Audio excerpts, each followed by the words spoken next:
Hey, it's Chris Brogan. I was just thinking a little bit about location-based applications. One of the reasons I'm not yet very bullish on location-based applications is that I think we're really only getting 2 or 2.5 functions done very well right now. One of them is things like GPS. You know, I'm here, I need to get here. We get that. That's getting done. The other one is I'm here, and then a bunch of ways that people can respond when you're there, which is things like Foursquare.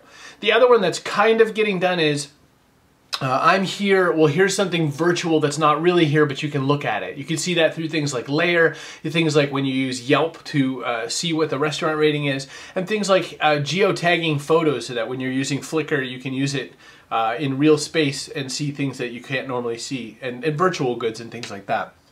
I think in the future of location-based applications, we need something else. And one of the things I can explain to you, but I've got to get a little geeky, I've got to talk about sort of the history of wireless telco. In telco, it used to be that there was something called roaming, and that meant that if you were a Boston-based customer and you were in Los Angeles, you had to have agreements between both telephone carriers before you could actually make a phone call. This was called roaming. And if you didn't have an agreement, a lot of times the other server, the Los Angeles side of the call, would drop the call.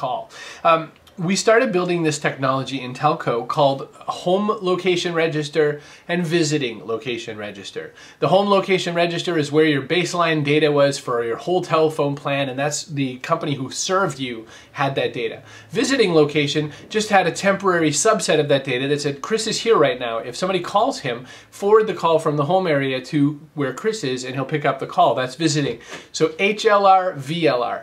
I think something has to happen like that with our identity. I think that the whole future of location-based apps, one of the things we need to have is not only just a how to reach me, but what I want when I'm in that area. Because then if I said to a location-based app, I'm here, what it could say is, when Chris is here, he wants these kinds of things. He wants to know where the nearest drugstore is. He wants to know where an ATM or 20 are. He wants to know where good shopping is for books, music, or whatever I tend to buy.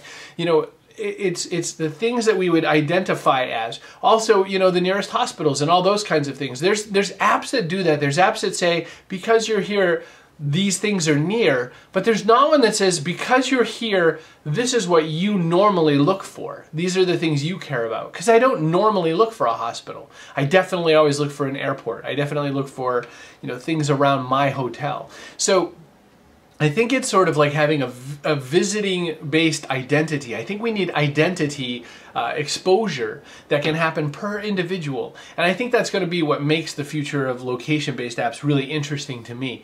Think about it. Like I said, there's only 2 really functional apps. One says, I'm here. The other says, where do you want to go? And then the third is kind of, we can hang things in virtual space that you can do something with. Anything from virtual games to just information.